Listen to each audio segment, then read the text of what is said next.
যে কোন কোন জায়গায় অন্যায় হয়েছে। এবং আমি আপনাদের মাধ্যমে আরেকটা কথা বলতে চাই। আপনারা জানেন যে ডিবির যিনি হারুন সাহেব ছিলেন, এই যে হাইকোর্ট তাকে নিয়ে একটা কথা বলছে যে তামাশা, আপনি জাতির সাথে এটা তামাশা।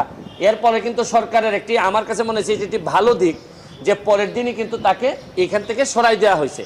আমি মাননীয় প্রধানমন্ত্রীর কাছে আমি একটা দাবি জানাবো, এটা মনে করি যে আমি সাধারণ ছাত্রের পক্ষেই আমি দাবিটা জানাইতে চাই।